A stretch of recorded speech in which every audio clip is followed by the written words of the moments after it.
Praise God. Maraming salamat po sa Panginoon. Gusto ko ding pasalamatan, hindi lang po yung mga nagpakain sa mga teachers sa 5 araw.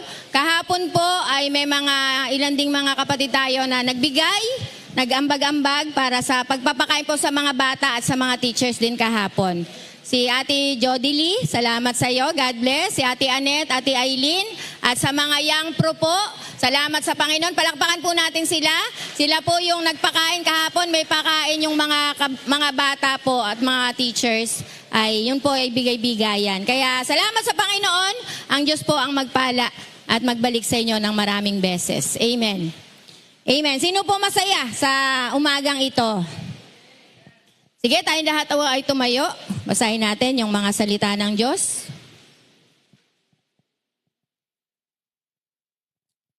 Basahin nga po natin ng malakas. 1, 2, 3. Sapagkat ang Diyos ang kumikilos sa inyo upang inyong naisin at isagawa ang kanyang kalooban. Minsan pa nga po, sapagkat ang Diyos ang kumikilos sa inyo upang inyong naisin at isagawa ang kanyang kalooban. Amen. Sige po, malaya na tayong makaupo. Praise God. Sabi po dyan, ang Diyos yung kumikilos or ang Diyos yung naglalagay or ang Diyos yung tumutulong para yung ating mga desire at yung mga ginugusto natin. Pag sinabi pong desire, ito yung mga bagay na gustong-gusto mo. Pag sinabing naisin, yung mga bagay na talagang pangarap mo, plano mo, pero ang maganda, yung nakaayon sa kalooban ng Diyos. Amen po ba? Siguro po, dito, sino dito yung may mga pangarap? May mga plano, diba? May mga gusto, may mga dinidesire. Nung bata tayo, ang dami nating mga ginugusto. Kadalasan, ang mga gusto lang natin, nung mga bata tayo, parang mga material na bagay. Lalo na't marami tayong kakapusan. Diba? Marami tayong kakulangan. Yung nung bata ka, pag Pasko ka lang nakakakita ng mga prutas na nasa mesa nyo. Tapos bawal pang kainin. Kailangan mag-12 pa ng hating gabi para maipakain sa'yo. Kaya nung tayo ay naging medyo may kakayanan na, yun yung mga dinedesire natin. Gusto natin ng mga bagay na hindi natin naranasan nung bata tayo. Di po ba? At marami yun. Tapos nung medyo lumalaki na tayo, naiiba na yung mga dinedesire natin. Naiiba na yung mga ginugusto natin. Alam niyo po ba, nakita ko na napakahalaga ng desire.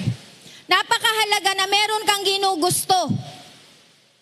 Kasi kapag ka meron kang ginugusto, ito yung nagbibigay ng direksyon.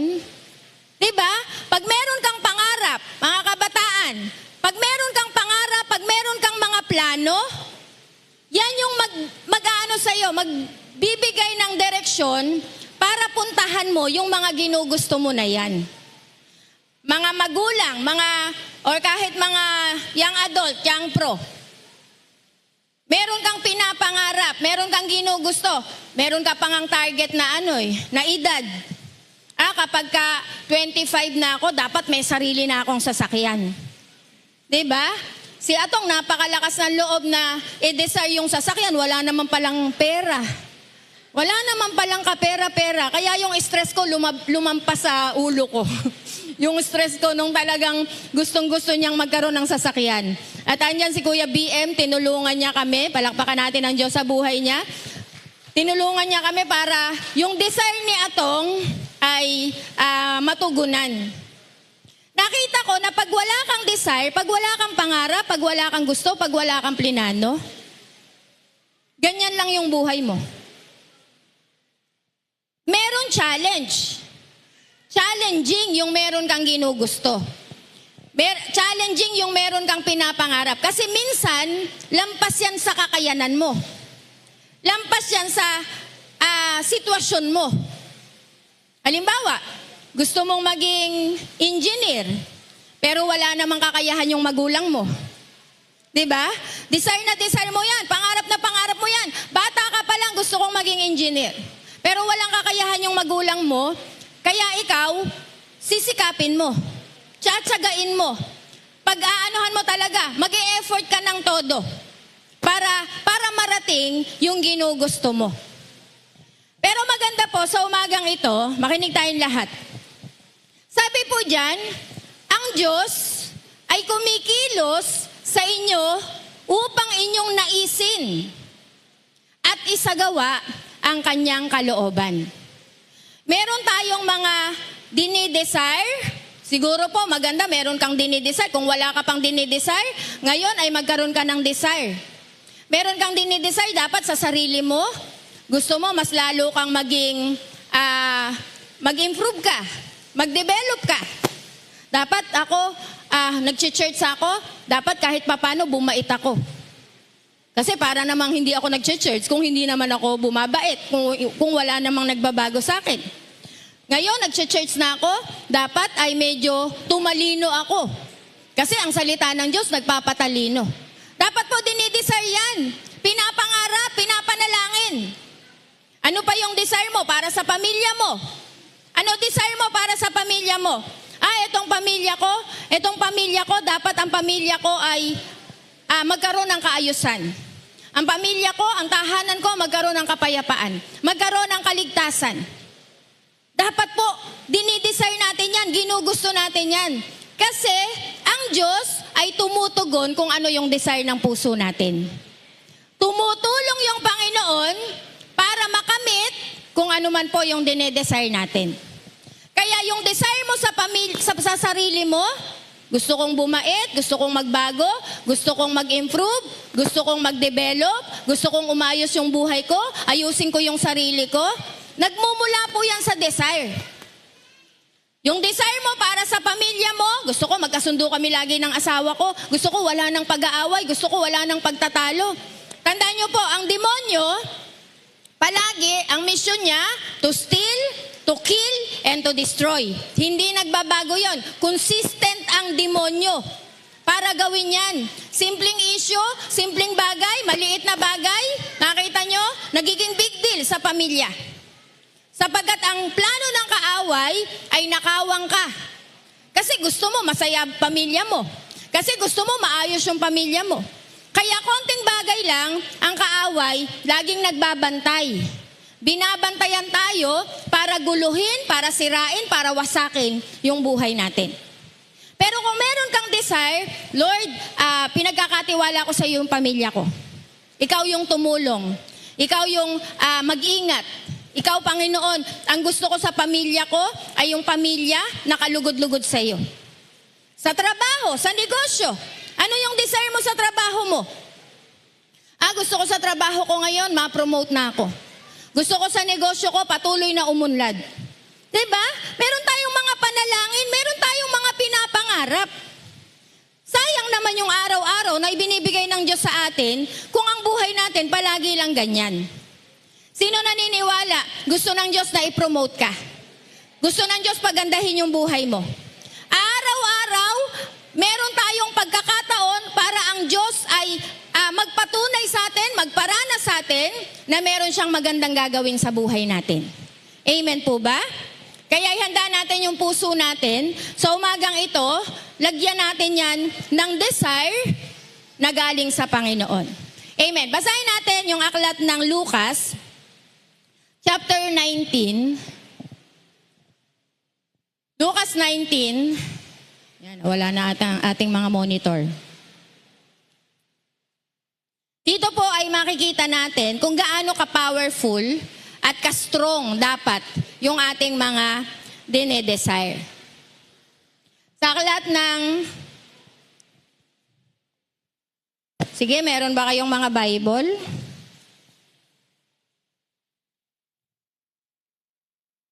Aklat ng Lucas, kapitulo 19.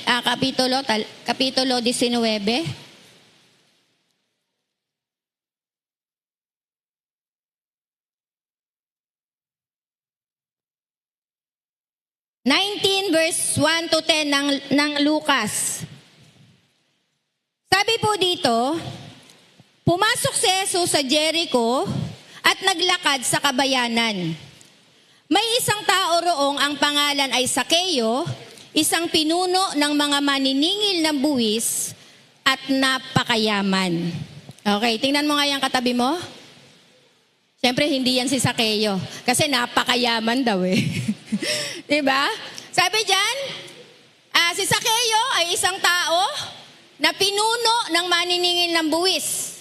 Hindi lang siya basta maniningil ng buwis. Makinig kayo, siya ay chief tax collector. Siya yung pinuno. Ibig sabihin, kung itong apat na to ay maniningil ng buwis, si pastor yung kanilang leader sa paniningil. leader ng kurakot, leader Okay. Verse 3, sinisikap niyang makita si Jesus upang makilala kung sino ito, ngunit sa dami ng tao ay hindi niya ito makita dahil sa siya'y pandak. Tingnan mo uli yung katabi mo. Siyempre, hindi din iyan si Sakeo. Okay, alam niyo po ba, meron ako isang pastor na narinig, hindi lang daw basta pandak si Sakeo. Meron siyang sakit. Ang sakit niya ay dwarfism. Alam niyo po yung dwarfism? Yung pinakamalaki na niyang height ay 4 feet. Hanggang doon lang siya. Ang tawag sa atin ay mga unano. Diba? Mga unano. Yun daw yung ni Sakeo. Kaya hindi lang siya pandak na tao, pandak na lalaki, kundi talaga meron siyang sakit. At ang sakit nga niya ay dwarfism. Okay. Pero, tingnan po natin doon muna sa verse 3. Sabi po dyan, nung si Jesus ay nasa Jericho, balikan mo nga yung verse 1. Basahin natin ng Pumasok si Jesus sa Jericho at naglakad sa kabayanan. May isang tao roong ang pangalay Sakeo, isang pinuno ng mga maniningil ng buwis at siya'y mayaman. Sinikap niyang makita si Jesus upang makilala kung sino ito, ngunit sa dami ng tao, hindi ito makita dahil sa siya'y pandak. Okay, ano yung desire ni Sakeo? Anong desire? Makita at makilala. Makita is one thing, makilala is another thing. Magkaiba po yan. Diba? Gusto mong makita, parang isang isang daan lang, okay na. Pero yung makilala, iba yon. Gusto mong mas magkaroon ng time para magkakwentuhan, or gusto mong magkaroon ng relasyon. Diba? Relationship. Pag sinabing makilala, ang usapin po ng pagkakakilanlan ay usaping relationship. Mas malalim. Diba? Pero may hadlang. Unang hadlang, sabi diyan, maraming tao at siya ay pandak. Pero, maganda yung unang sinabi, sinisikap. Pag sinabing sinisikap, trying hard. Diba? Pag sinabing sinisikap, alam mong may problema. Pero hindi ka bumibitaw, hindi ka umaayaw. Alam mong mahirap, pero hindi ka sumusuko. Alam mong parang imposible, pero dahil, sabi ko nga sa inyo, mas powerful ang desire, mas strong yung desire, kaya gagawa ng paraan. Amen. Nagsisikap. Alam niyo po, sa mundong ito, napakaraming mga dahilan para mag-give up na lang. Diba? Huwag na kaya ako mag-church, kasi mainit naman eh. Napakainit sa church. Alam niyo po, meron ako magandang balita. Mas malamig pa dito kaysa sa impyerno. Amen. Palakpakan natin yung Panginoon. Amen. Kaya, minsan, napakadaling magawa ng excuse. Diba? Huwag na kaya muna akong umattend. Kasi hindi naman siguro ako mapapansin ni pastor, mapapansin ni pastora, mapapansin ni leader.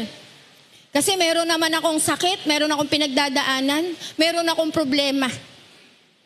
Nakita niyo po, dalawa yung hadlang. Maraming tao at siya'y pandak.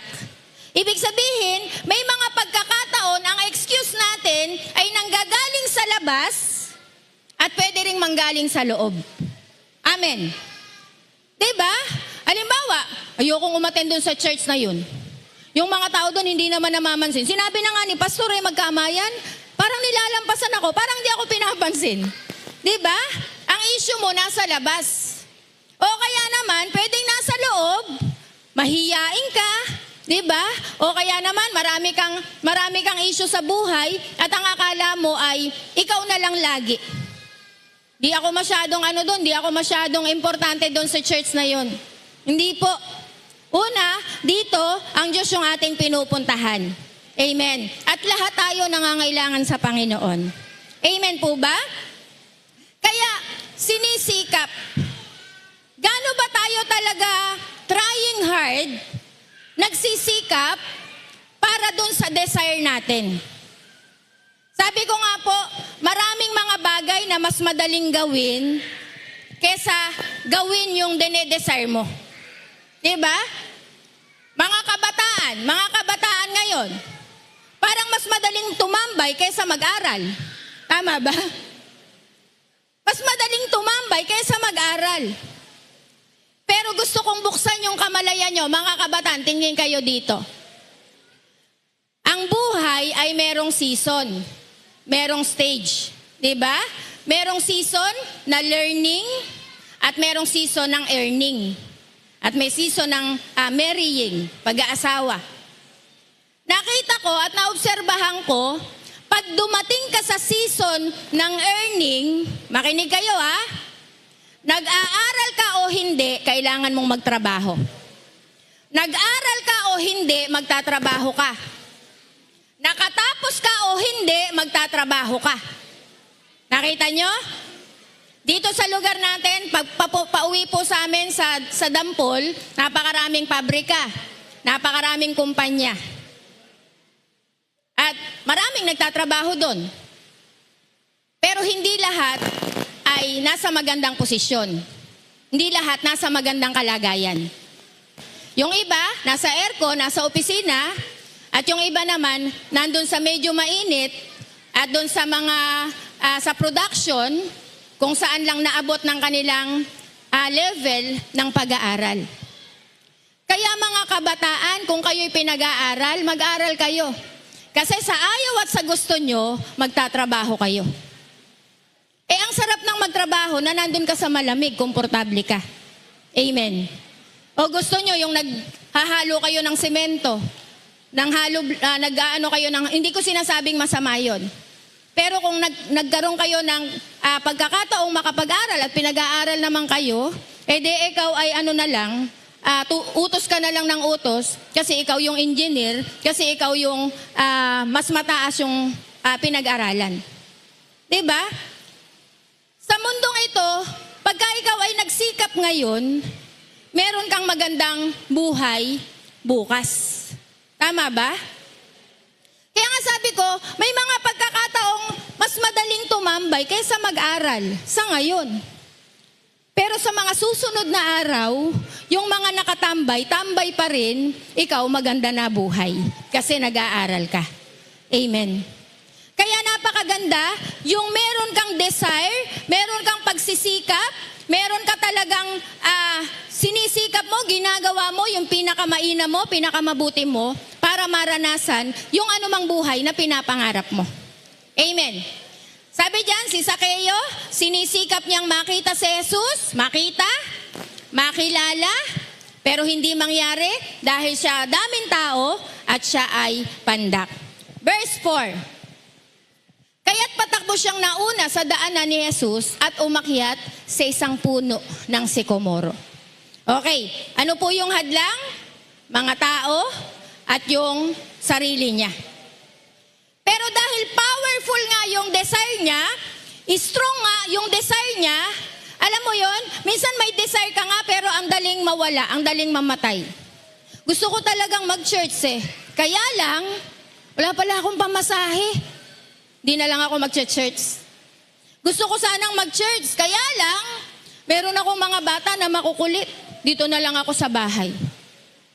Pero pag strong yung puso mo, yung desire mo, hindi.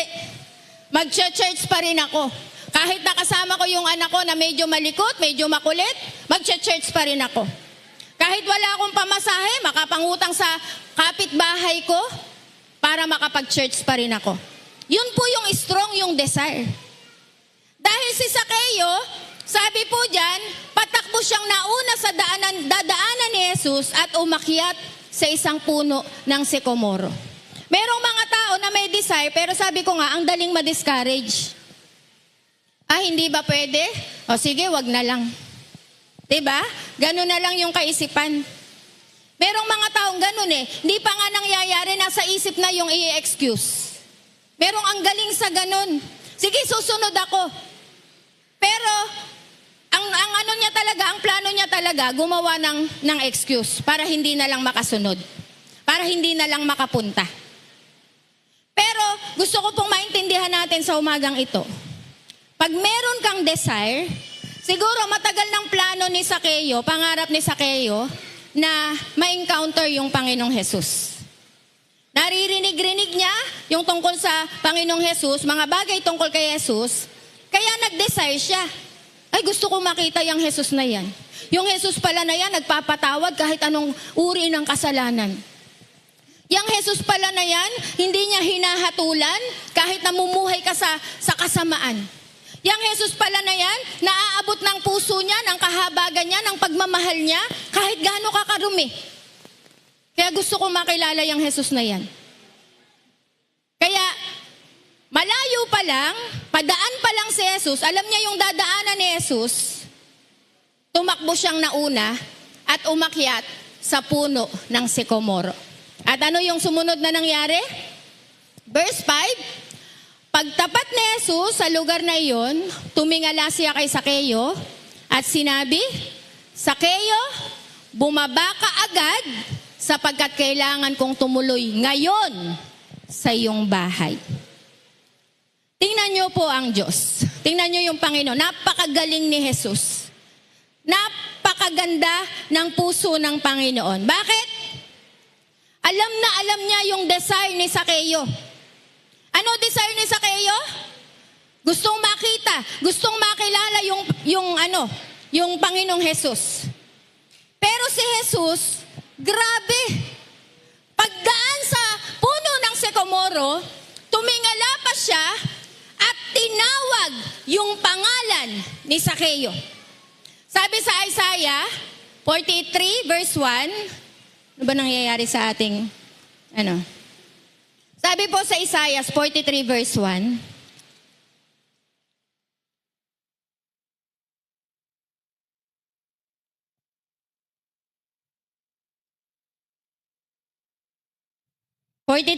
ng Isaias, Israel, ito ang sinasabi ni Yahweh na lumikha sa iyo. Huwag kang matakot sapagkat ililigtas kita. Tinawag kita sa iyong pangalan, ikaw ay akin. Diba? Ganda? 49 verse 16. Doon pa rin po sa Isaias. Jerusalem, hinding-hindi kita malilimutan. Pangalan mo'y nakaukit sa aking mga palad. Sabi ng Panginoon, Israel, tinawag kita sa iyong pangalan, ikaw ay akin. Jerusalem, hindi kita makakalimutan, yung pangalan mo'y iniukit ko sa aking mga palad. Diba? Ang gusto ko lang pong sabihin, kahit sino ka pa, kilala ka ng Panginoon. Amen. Alam ng Diyos yung pangalan mo. Alam ng Diyos yung buhay mo. Balikan natin sa Lucas. Anong sabi dyan? Pagtapat ni Jesus sa puno ng sycamore, tumingala siya, Zaccheo, bumaba ka agad, kailangan kong tumuloy ngayon sa iyong bahay. Gusto ni Zaccheo makita si Jesus, pero mas gusto ni Jesus na makita si Zaccheo. Gusto ni Zaccheo makilala yung Panginoon, pero mas gusto ni Jesus na magpakilala, pumunta sa bahay ni Zaccheo. Amen. Kaya nga po gusto ko maintindihan natin, napaka-powerful ng desire mo, lalo't naka-align yan sa kalooban ng Diyos. Kung ang panalangin mo, Lord, gusto kitang makilala. Gusto talagang magpakilala ng Diyos sa iyo. Lord, gusto kitang maranasan. Gusto talagang magparanas ng Diyos sa iyo. Kaya hindi natin nakikilala yung Panginoon, kaya hindi natin nararanasan yung Panginoon, wala tayong prayer na ganun.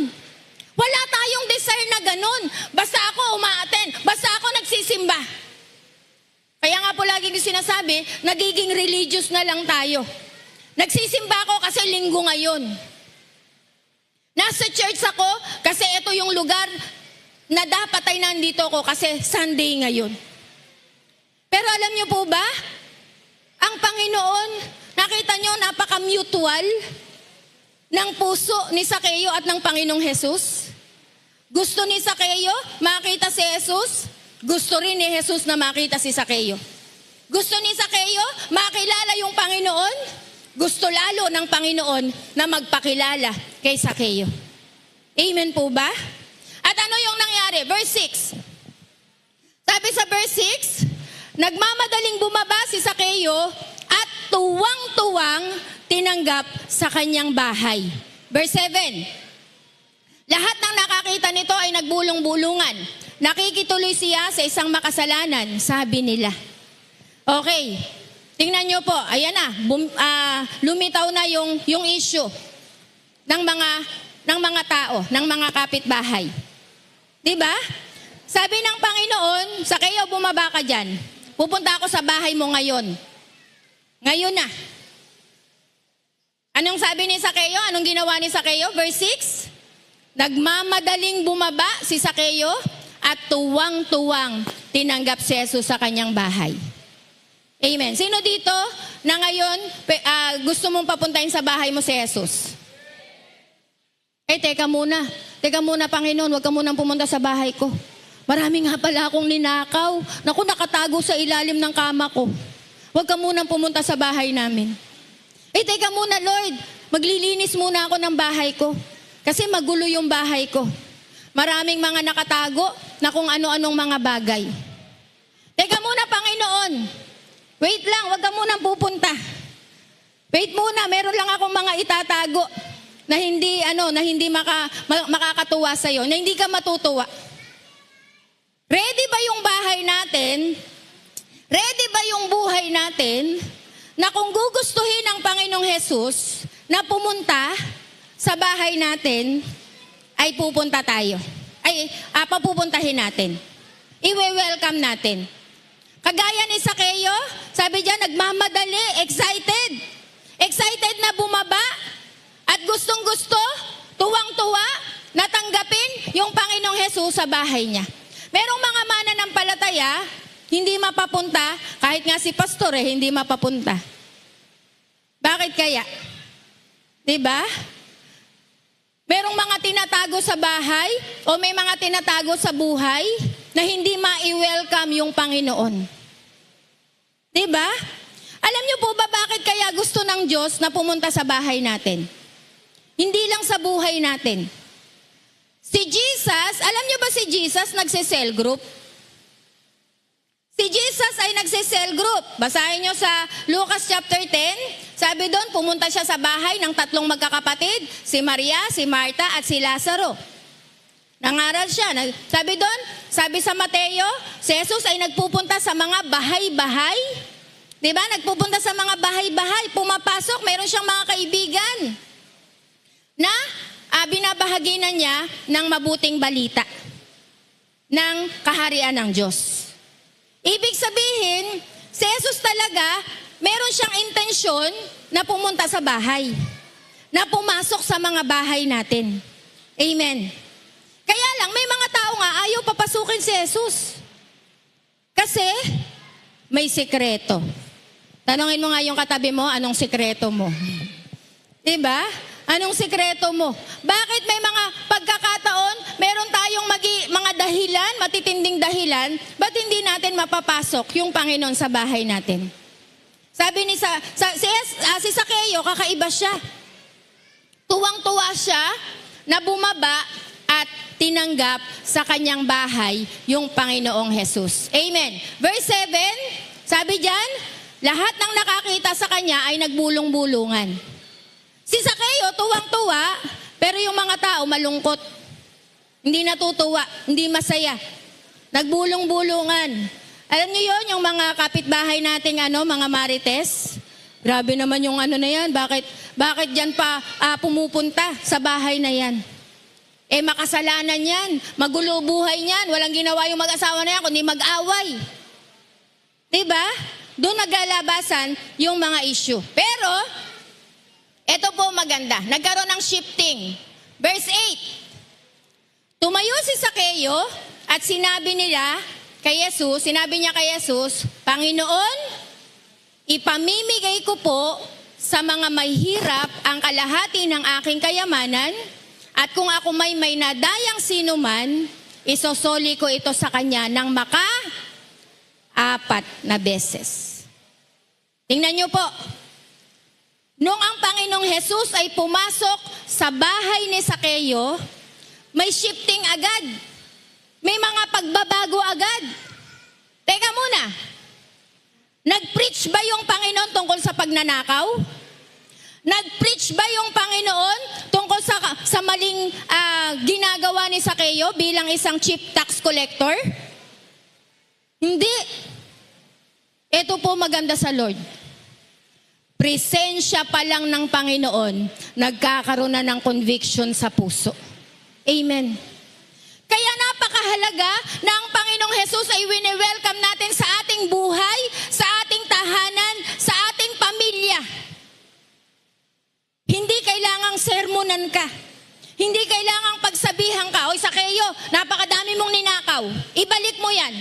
Oy Zakeo, ikaw mandaraya ka. Ibalik mo yan. Wala pong ganon. Amen. Walang ganon. Sabi ko nga, merong shifting sa atmosphere na nagkaroon ng pagbabago. Nagkaroon ng pagbabago. Ano dati ang mundo ni Zakeo? Hulaan natin kung ano mundo dati ni Zakeo. Ano mundo ni Zakeo? Bakit siya mayaman? Bakit niya nasabi na kung ako may nanakaw at tiyak namang may nanakaw? Sino naniniwala? May nanakaw talaga. Diba? Meron talagang nanakaw. Kaya nga galit yung mga tao Kaya nga hindi natutuwa yung mga kapitbahay niya. Kasi alam ng mga nagkaroon na ng joy yung puso niya. Amen. Alam niyo po ba ang pinakamatamis na maririnig ng tenga natin? Ay yung pangalan natin. Yun yung pinakamatamis. Wag lang yung yung galit na yung asawa tapos buong pangalan yung sasabihin. Ibang usapan po yun. Pero yung pangalan mo, yun yung pinakamatamis na naririnig ng tenga mo. At lalo, kung ang tatawag sa iyo ay ang Panginoong Jesus. Diba? Yung pagkatawag na walang judgment. Yung tawag na walang anumang ginugustong masama para sa iyo. Sabi ng Panginoon, Zakeo, bumaba ka. Kailangan kong pumunta ngayon sa bahay mo. At doon po, nagpasimula na sa puso ni Zakeo yung joy, yung kagalakan. Kahit marami kang pera, kung hindi ka masaya, walang kwenta yung lahat ng bagay. Sige, nabibili mo yung lahat, pero hindi ka masaya, kaya bibili ka na naman ng iba. Diba? Napuntahan mo na yung iba, napuntahan mo na yung magagandang lugar, hindi ka pa rin sumaya, pupuntahan mo na naman yung ibang marami pang magagandang lugar. Naubos mo na yung magagandang bagay, naubos mo na yung magagandang lugar, hindi ka pa rin masaya. Bakit? Kasi nga po, ang tunay na joy ay masusumpungan sa Panginoong Jesus. Amen. Kaya, nung ang Panginoon ay pumasok sa bahay ni Zakeo, ulitin ko, presensya pa lang niya. Nagbago na yung mundo ni Zakeo. Amen. Nagbago na yung mundo niya mula sa kayamanan. Dati ang pinakamahalaga sa kanya ay kayamanan. Aba ngayon, ipamimigay niya. Sabi niya, Panginoon, ipamimigay ko po sa mga may hirap yung kalahati ng aking kayamanan. At kung may nadaya ako na sino man, isosoli ko. Ang tawag po doon ay true repentance. Amen. Totoong pagsisisi, pagbabagong buhay. Ang pagsisisi ay hindi yung nalulungkot ka lang, umiiyak ka. Pero bukas, gagawin mo na naman. Diba? Yun yung yun yung definition ng repentance sa marami. Umiyak ngayon, sorry na, patawarin mo na ako. Pero bukas, yun na naman ang issue. Yun na naman yung problema. Pero ang totoong pagbabago, ang totoong repentance, ang totoong pagsisisi, ay tinatalikuran. Amen. 180 degree. Lagi kong sinasabi, ang pagsisisi, ganito po ang larawan ng totoong pagsisisi. Ito yung buhay mo, papunta sa kasalanan, papunta sa pera ang Diyos mo, pera ang mundo mo. Ito yung buhay mo, papunta ka palayo ka sa Diyos. Pero dahil na-encounter mo yung Panginoong Jesus, sabi ni Zaccheo, Lord, lahat ng mahihirap, yung kalahati ng kayamanan ko, ipapamigay ko sa kanila. At isusoli ko anumang ninakaw ko. Kaya dati ang buhay mo ay pera, kasalanan, pero nasa lubong mo yung Panginoon, na-encounter mo yung Panginoon, ang tunay na pagsisisi ay 180 degree. Diba? Talikuran mo yung kasalanan mo, talikuran mo yung mundo mong pera, at haharap ka sa Diyos, magsisisi ka, gagawin mo yung tama, gagawin mo yung mabuti, gagawin mo yung kalugod-lugod sa Panginoon. Amen. Yun po yung tunay na pagsisisi. Hindi yung sasabihin mo, mangangako ka ng pagbabago, pero hindi ka naman talaga nagbabago. Napakadaling sabihin nun. Magbabago ka na, patawarin mo na ako, hindi ko na uulitin. Pero kapag ka nakalimutan na, uulitin mo na naman.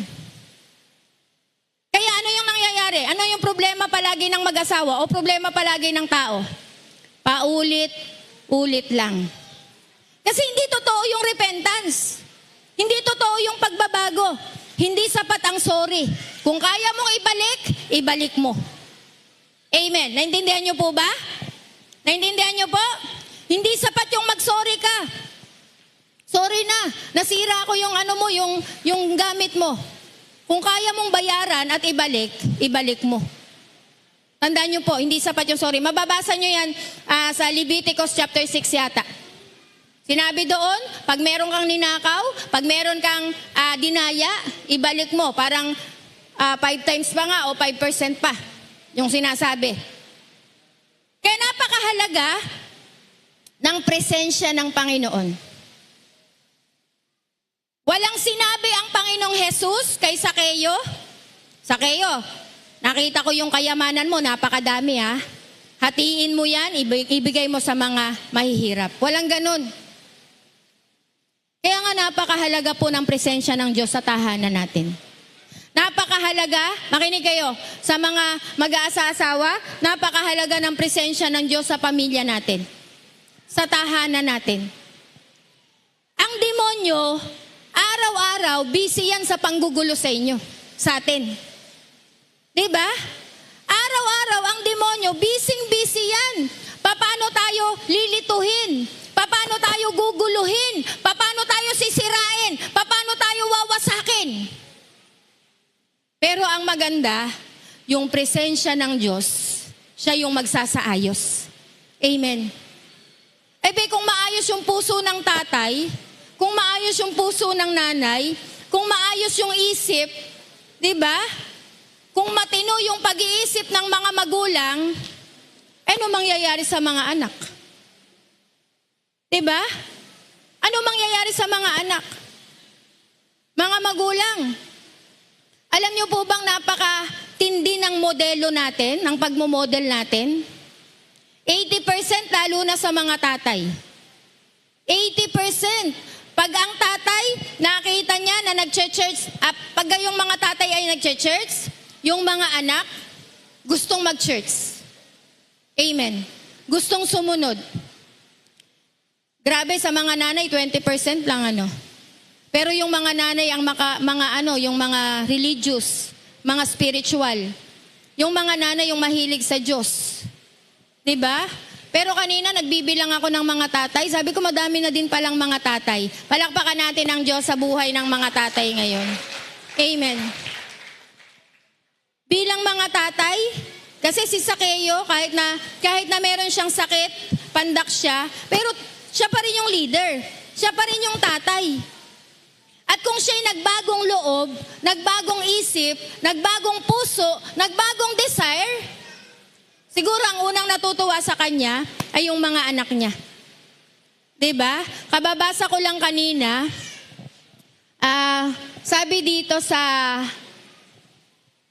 Proverbs 17, dahil ngayon ay May 17, sabi sa Proverbs 17, sa 18 pala, 18, ano ba ngayon?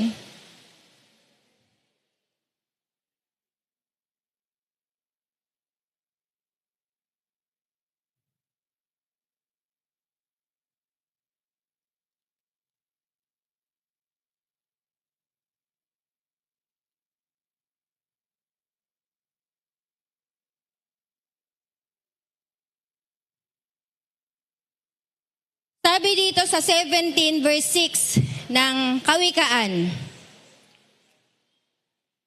ang mga apo ay putong ng katandaan. Ang karangalan ng mga anak ay ang kanilang magulang. Parang baligtad yung mundo, ano? Yung karangalan daw ng magulang ay ang mga anak. Sabi dito, yung mga apo putong ng magulang. Ayun, Siljan, Ethan. Okay, mga putong namin. Mga gantimpala, mga honor. Pero yung magulang, hindi yung anak mo ang honor mo or pride mo. Mga anak pala ang dapat maging proud sa magulang. Nasanay tayo na yung mga magulang ang magiging proud para sa mga anak. Tama ba? Nakukuha niyo ba ako? Nasanay tayo, lagi nating nakikita, lagi nating naririnig. Anak, proud na proud ako sa iyo. Ang biblical pala, mga magulang, ikaw ang karangalan ng anak mo. Kumusta naman? Kaya tayong ipagmalaki ng mga anak natin? Pagka kaya nagkaisip yung mga anak natin, ipinagmamalaki ko yung tatay ko. Bago bumili ng bigas, bumibili muna ng isang case. Diba? Proud ako sa tatay ko. Bago yung kabuhayan, barkada muna ang inuuna. Nakaka-proud ba yun? Namamali tayo ng ano? Kasi nga, worldly, yung ating nakagisnan. Hindi natin nakita, kanina ko nga lang po ito nabulay-bulay eh. Sabi ko, yung apo pala, karangalan ng magulang. Pero ang magulang dapat karangalan ng mga anak. Okay, itama natin yung isip natin ha. Hindi tayo masyadong proud sa mga anak natin. Hindi masama maging proud sa mga anak. Pero mga magulang, dapat tayo ang pinagmamalaki ng mga anak natin. Okay, nahihiya. Naku, nandyan yung tatay ko. Teka muna, magtatago muna ako. Naku, nandyan yung nanay ko. O tayo masyadong kinahihiya ng mga anak natin. Ayaw ka ng kasama. Ayaw kang ipakilala sa mga kaibigan. Ayaw kang ipakilala sa barkada. Bakit? Kasi kinahihiya ka pala. Pero ang sabi sa Proverbs din, yung ama daw, di ba? Yung mga tatay na namumuhay sa katuwiran, mapalad at pinagpala yung mga anak na sila ang sinusundan. Amen. Kung isang tatay, kung ang isang ama ay namumuhay sa katuwiran, mapalad ang anak na siya ang sinusundan. Proverbs din po yun, makikita nyo yan. Kaya, iayos natin yung utak natin, yung isip natin. Gawin nating biblikal. Yung mga apo, karangalan niya ng mga magulang. Pero yung mga anak, ang karangalan mo ay yung magulang mo. At mga magulang, para tayo maging proud, yung mga anak natin, kumilos tayo, at mag-isip tayo, at gumawa tayo, gumalaw tayo, na talagang maipagmamalaki tayo. Amen. Amen. Siguro yun yung una nating i-desire ngayon. Diba? Siguro yun yung una nating i-desire. Lord, bukod sa makita ka at makilala, tulungan mo po akong maging proud yung mga anak ko sa akin. Yung kahit masalubong kami sa daan, hindi ako pagtataguan. Diba? Kundi ipagmamalaki ko sa mga kaibigan niya. Amen. Amen po ba? Kaya pag pumasok yung Panginoon sa ating mga tahanan, magkakaroon ng pagbabago ng atmosphere. Amen. Hindi na pera ang magiging mundo. Hindi na kayamanan ang magiging buhay. Hindi na kayamanan, hindi na puro anumang mga nandito sa sanlibutan, iikot yung kanilang buhay. Kundi magkakaroon ng tunay na mundo. At iyon yung Panginoong Jesus. Amen po ba? Amen po ba? Kaya sabi ni Sakeo, balik natin. Sabi niya, ipapamigay ko po sa may hirap yung kalahati ng aking kayamanan at ibabalik ko yung nakuha ko ng sobra sa mga nadaya ko. Verse 9. At sinabi sa kanya ni Jesus, ang kaligtasan ay dumating ngayon sa sambahayang ito, sapagkat anak din ni Abraham ang taong ito. Verse 10, ang anak ng tao ay naparito upang hanapin at iligtas ang naligaw. Sinelyuhan ng Panginoong Jesus. Tingnan niyo po, si Jesus mismo yung nagsabi, ang kaligtasan ay dumating ngayon sa sambahayang ito. Ang kaligtasan ay dumating ngayon sa tahanang ito. Alam niyo po ba, anumang oras pag wala ang Diyos sa tahanan natin, pwedeng puksain, pwedeng sirain, pwedeng guluhin ng kaaway. Kaya napakahalaga na naseselyuhan ito ng Panginoong Jesus. Sabi ng Panginoon, ang kaligtasan ay dumating ngayon sa tahanang ito. At iyon yung pinakamahalagang dadating. Iyon yung pinakamahalagang mangyayari sa tahanan natin. Yung kaligtasan, yung kaayusan, yung kapatawaran, yung biyaya, yung kahabagan ng Panginoon. Amen. Kung meron tayong i-welcome sa tahanan natin, ang unang-una nating i-welcome ay yung kaligtasan. Sapagkat ang magnanakaw, walang pinipiling oras. Amen. Diba? Pero maganda, kapag sinelyuhan niya ng Panginoon, lagi kang handa. Para hindi makapasok yung magnanakaw sa buhay mo, sa tahanan mo. Meron kang tagapagbantay. Nandun yung Panginoong Jesus mismo na mag-iingat sa'yo, na tutulong sa'yo, na magpoprotekta sa tahanan mo. Amen? Amen po ba? Minsan hindi naman natin kayang protektahan yung anak natin o madalas. Diba? Minsan nga, ikaw nag-aalaga, ikaw pa ang nakakapanakit sa anak mo. Di mo namalaya, nahulog na pala, nauntog na pala. Ikaw nag-aalaga doon. Diba? Wala naman talaga tayong kapangyarihan na ingatan yung buhay ng mga anak natin. Mga magulang, kahit bantayan niyo yung anak niyo magdamag, kapag iyan ay nagkakasakit. Diba? Kagabi naman, maayos na natulog, pero bakit ngayon nagkasakit na? Lalo sa panahon natin ngayon, napakaraming virus. Na talagang, alam nyo ba ang demonyo, maliit na butas lang, nakakapasok yan. Kaya nga sabi sa Efeso, huwag bibigyang daan ang demonyo. Huwag bibigyang daan yung anumang maliit na galit lang, lumalaki, nasisira yung pamilya. Maliit na issue lang, lumalaki, nawawasak yung relasyon. Bakit? Sapagkat iyon ang trabaho talaga ng demonyo. Kaya maganda, yung dala ng Panginoon sa tahanan ni Sakeo, kaligtasan. Amen. Sabi ng Panginoon, ngayon din, yung kaligtasan ay, verse 9? Ang sabi ng sa verse 9? Sinabi ni Jesus, ang kaligtasan ay dumating ngayon sa sambahayang ito, sapagkat anak din ni Abraham ang taong ito. Mga magulang, ang pinakamaganda pong i-welcome sa ating tahanan ay ang presensya ng Panginoon. Amen. Kung ano mang mga problema natin, ay hindi ko mapapunta kasi yung cell group, hindi ko mapapunta yung salita ng Diyos sa tahanan namin kasi magulo yung bahay namin. doon nga po magsisimulang umayos. Amen. Pag pinapasok mo nga yung Panginoon, doon magpapasimulang ayusin ng Diyos. Hindi ko mapapasok yung mga gawain sa church, gawain ng Diyos sa bahay namin. Kasi puro iba't ibang mga bagay yung nasa tahanan namin. Doon mo nga masisimulan na maisip kung ano ba talaga yung nakakalugod sa Diyos. Nakita niyo po, yung pagbabagong isip, pagbabagong puso kay Sakeo, nung pumasok yung Panginoon sa bahay nila. Hanggat wala si Jesus sa bahay mo, mahihirapan kang magbago ang buhay mo.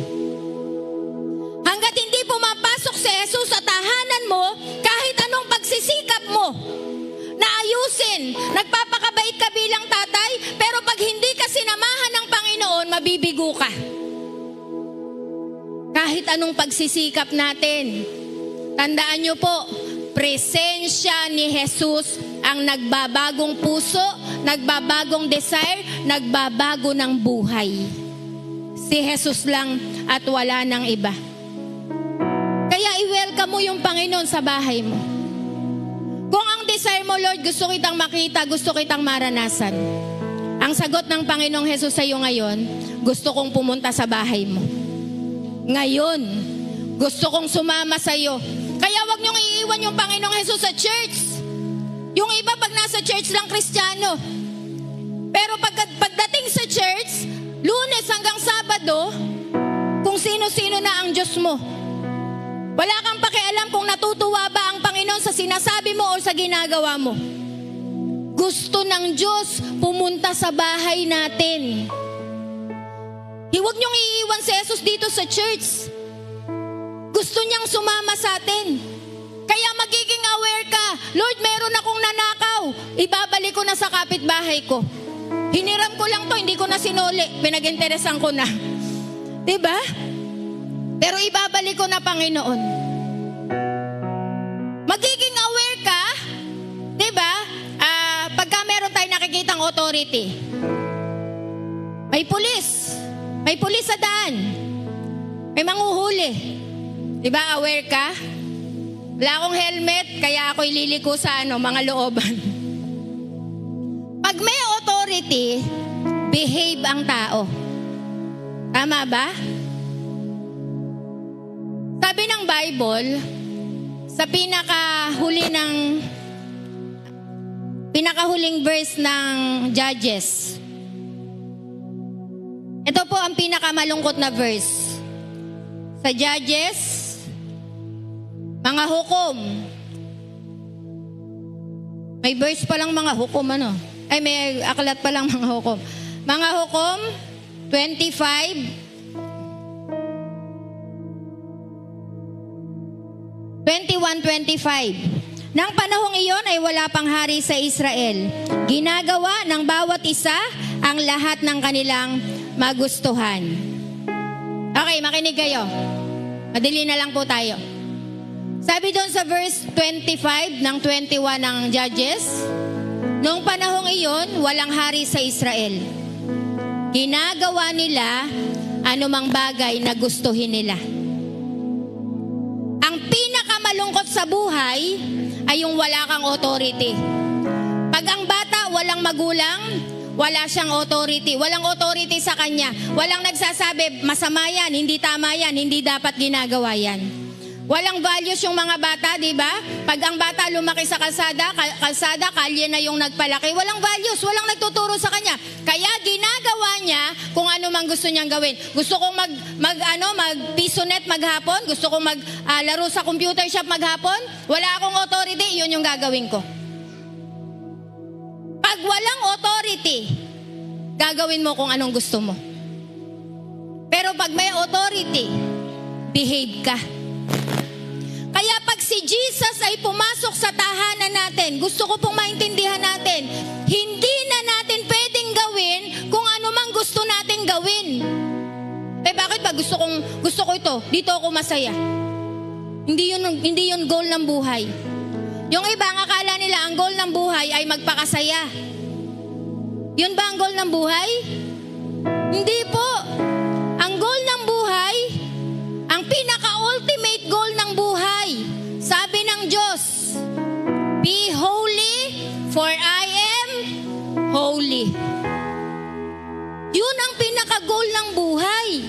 magpakabanal kayo sapagkat ako'y banal. Hindi niya sinabing magpakasaya kayo, magpakaligaya kayo. Hanggat hindi kayo nakakapanakit, basta't hindi kayo nakakapanakit ng kapwa. Hindi po yun. Nilagay lang yun ng tao. Pero ang sabi ng Biblia, magpakabanal kayo sapagkat ako'y banal. Kaya pag may authority, kung si Jesus ay kinikilala mong authority ng buhay mo, kung si Jesus ay kinikilala mong authority ng tahanan mo, Lord, ikaw ang buhay ko, ikaw ang mundo ko, ayokong mandaya. Sabi, napaka-common kay Sakeo yung pandaraya. Buhay na niya yun. Nananalaytay na sa ugat niya yun. Pero nung dumating yung Panginoong Jesus, biglang nagbago yung mundo niya. Panginoon, isosoli ko 4 times yung mga nadaya ko. Amen. Kung magkakaroon lang tayo ng totoong repentance, ay ganda ng buhay. Saya ng pamilya. Yung pagka sinabi mo, consistent ka sa sinabi mo. Ang ibig pong sabihin ng consistent or integrity, ang ibig sabihin daw ng integrity, kung anong sinabi mo, gagawin mo. Consistent yon. Yung pag sinabi mong magbabago na ako, hindi ko na ulitin yan, kahit mahirap, gagawin mo yon. Sisikapin mo. Sisikapin mong gawin yon. Lord, hindi ko kayang magbago. Hindi po talaga natin kayang magbago. Pero ito maganda, tutulungan ka ng Panginoon para magbago. Amen. Amen. Sige, palakpakan natin yung Panginoon. Nahihirapan kang magbago? Sasamahan ka ng Panginoon. Sasamahan ka ng Panginoon. Promise po. Promise siya ng Panginoon. Sasamahan ka niya. Huwag ka lang talagang tatalikod agad. Huwag ka lang agad gi-give up. Lord, gusto kong magbago pero hindi madali. Sa palagay nyo, madali kay Sakeo ipamigay yung kayamanan niya? Madali kay Sakeo na ibalik yung mga nanakaw niya? Hindi ganun din kadali yun. Buhay niya yung kayamanan, mundo niya yung kayamanan. Pero dahil nakita niya na meron palang mas totoong mundo, meron palang mas karapat-dapat na mundo, meron pala talagang mas mahalagang mundo, at iyon yung Panginoong Jesus. Nakita niya na hindi naman pala masyadong mahalaga yung kayamanan. Ang mahalaga talaga ay yung masumpungan ko, yung Panginoong Jesus. Siya yung aking buhay, siya yung aking kaligtasan, siya yung totoo kong kaligayahan. Amen. Amen po ba? Kaya maraming mga tao, o kahit na nasa church na, hindi pa rin masumpungan yung totoong repentance at totoong joy. Kasi hindi pa rin nagpapalit ng desire. Hindi pa rin nagbabago ng desire. Sasamantalahin ko muna yung pagkakataon para kumita. Ngayon lang naman ako kikita. Kahit linggo, ibibigay ko. Seasonal lang naman yung trabaho ito. Kaya kahit linggo, pupunta ako sa trabaho ko. Alam niyo po ba, na sa Panginoon walang season? Pag gusto kang pagpalain, in season and out of season, gagawa ang Diyos ng paraan para pagpalain ka. Kapag ka nagbago yung desire mo, nagbago yung puso mo, nagbago yung mundo mo, hindi tayo nakasalalay sa season. Amen. Hindi po tayo nakasalalay sa season. Nakasalalay tayo sa pinagmumulan ng lahat ng mabuting bagay. Buhat sa kayamanang hindi nauubos, ipagkakalob ng Diyos yung ating mga pangangailangan ayon sa kanyang kayamanan. Kaya wag nating panghihinayangan. Yung araw ng linggo, ngayon lang ako kikita ng malaki kasi season. Hindi po. Yung salita ng Diyos walang season. Kung uunahin mo siya, lahat ng bagay, ipagkakalob niya sa iyo. Amen. Wala namang season yun eh. Hindi naman sinabi doon na pagka summer at mabili yung ganto, maganda yung gantong racket, dito ka muna. Hindi. Anumang panahon, kung uunahin mo yung Panginoon, lahat ng bagay, ipagkakalob sa iyo. Pero pag hindi mo natayuan yung salita ng Diyos, magugulo yung isip mo. Dahil season ngayon para kumita, malakas yung kita, dito muna ako. Sasamantalahin ko yung season. Hindi. Ang samantalahin natin palagi ay kung paano natin i-desire na makilala yung Panginoon. Amen. Sapagkat pagkilala mo yung Panginoon, ikaw mismo, hindi mo namamalayan, nagbabago. Nagbabago yung desire mo. Mula sa kayamanan, mula sa mga temporary na mga bagay, patungo doon sa may eternal value. Patungo doon sa eternity. Yung kayamanan kong ito, hindi ko naman madadala. Yung pera kong ito, galit pa nga yung mga kapitbahay ko dahil sa pera kong ito. Kaya Lord, ipapamigay ko na lang, ibabalik ko na lang. Ikaw ang tunay kong kayamanan, ikaw ang tunay kong mundo. Amen. Palakpakan natin ang Panginoon. You are my world. Minsan paawitin natin. Hallelujah. Dali natin yung ating mga puso sa isang shifting, sa totoong pagbabago. Amen. Sa totoong pagbabago. Mga magulang, naintindihan ko, gusto natin kumita. Di naman natatapos yung gastusin. Pero hindi yan yung tunay na kapunuan natin. Ang tunay na kapunuan natin ay ang Panginoon. Hallelujah. Thank you, Jesus. Thank you, Jesus. Thank you, Lord. Hallelujah. Kagaya ni Sakeo, tayo lahat ay tumayo. Kagaya ni Sakeo, sabi ng Panginoon, magmadali kang bumaba. Gusto kong pumunta ngayon sa bahay mo. Mga magulang, mga kapatid, mga anak, huwag nating iwan ang Panginoon dito sa church. Iuwi nyo sa bahay nyo. Gawin yung authority. Lord, yung makakalugod lang sa'yo, yung gagawin ko. Lord, yung makakalugod lang sa'yo, yung sasabihin ko.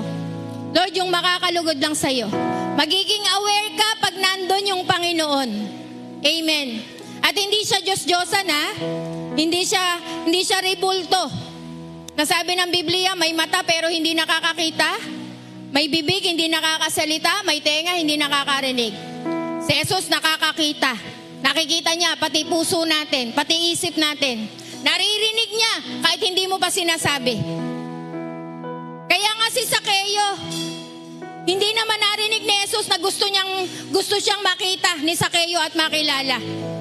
Pero alam ni Jesus yung desire ng puso ni Sakeo. Hallelujah.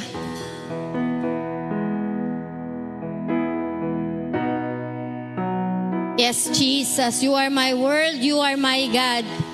Hallelujah. You are my God, and I lay down my life for you. Yes, Jesus. You are my Lord, the one I love. Amen, amen.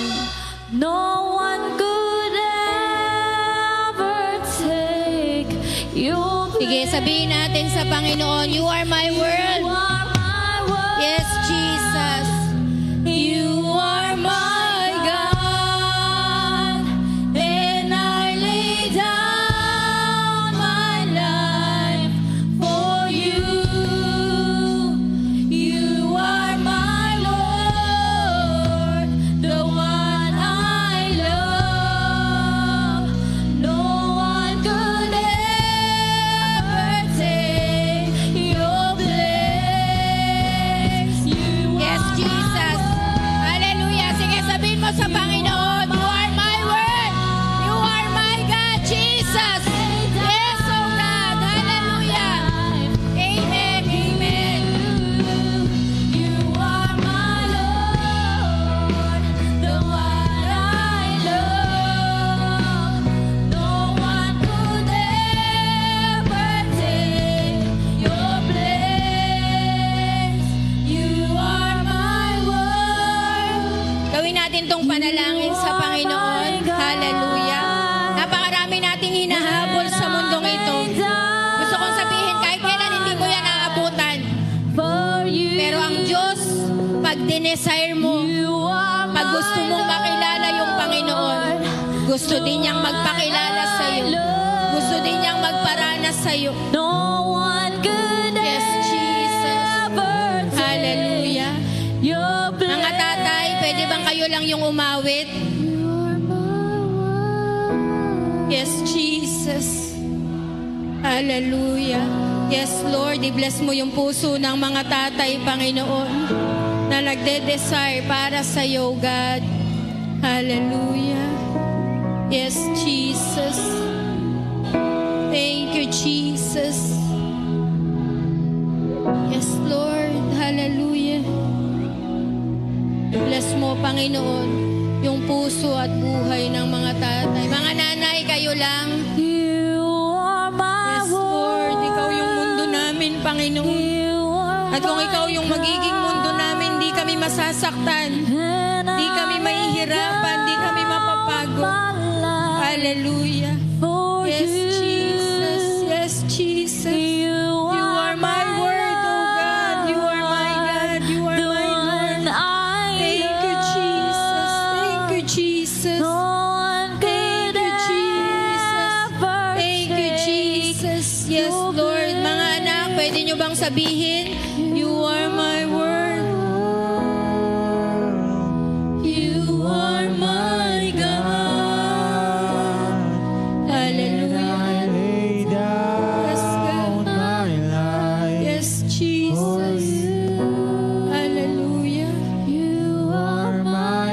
Thank you, Lord. Thank you, Lord. Thank you, Jesus. No one could ever take your place. Awitin nating lahat. You are my Yes, God. You are my God, and I lay down my life Yes, for Jesus. you. Hallelujah. You are my Yes, Lord, the one I love. No one could ever take your place. Taas natin yung kamay natin sa Panginoon habang inaawit ng ating mga worship team. Yes, Lord. You are my God. Panginoon, sa umaga pong ito, Ikaw yung nakakaalam ng aming mga puso. Alam mo yung desire namin, oh God. Lord, kung yung desire pa namin ay hindi ayon sa nais at kalooban mo. Sabi mo, Panginoon, sa aming binasa sa Pilipos, bibigyan mo kami ng naisin at masagawa, Panginoon, yung aming naisin at desire para sa kalooban mo, oh God. Kaya sa umaga pong ito, hallelujah, manguna ka po sa puso ng mga tatay, sa puso ng mga nanay, na kagaya ni Zaccheo, Lord, magbago yung mundo namin. Hindi trabaho, pera, negosyo, kabuhayan, kapangyarihan, karangyaan, or mga bagay na inaalok ng mundong ito. Yung matatawag namin na mundo. Lord, ikaw ang tunay na mundo. Sapagkat kung ikaw yung pipiliin naming maging world, Lord, maraming mga bagay, Panginoon, na igagarantiya mo sa amin. Merong garantiya ng success. May garantiya, Panginoon, ng peace. May garantiya, Panginoon, ng joy. May garantiya, Panginoon, ng totoong repentance. May garantiya ng totoong buhay. Kaya Lord, sa umaga pong ito, i-bless mo yung puso ng bawat isa. Sige, ilagay natin yung isang kamay natin sa ating mga puso, habang yung isa ay nakataas para sa Panginoon.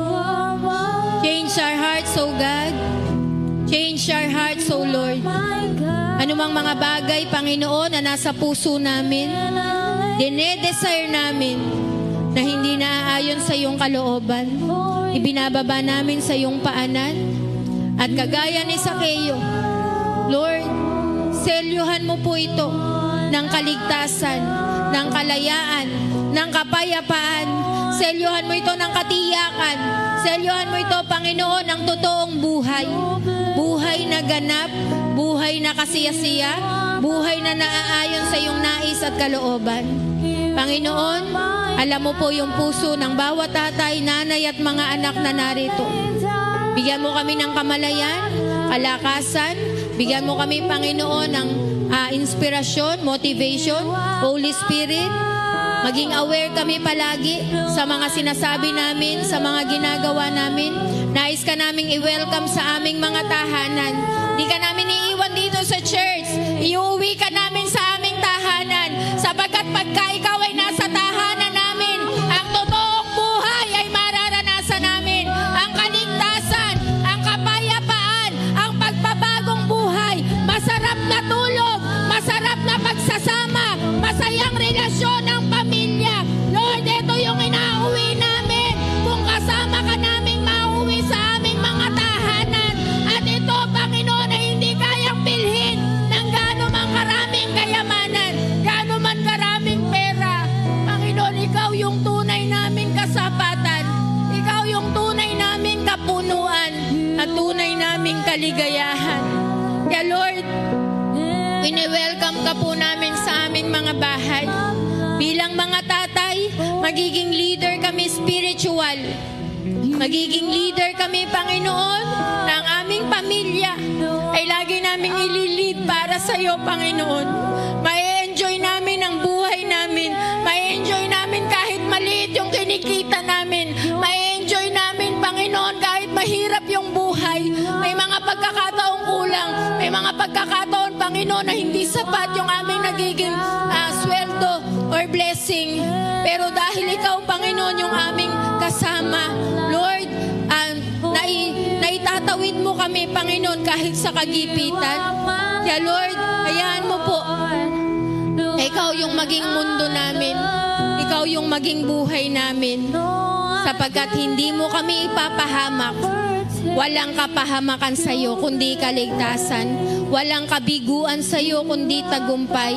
Walang kalungkutan sa iyo kundi tunay na kaligayahan at tunay na kasiyahan.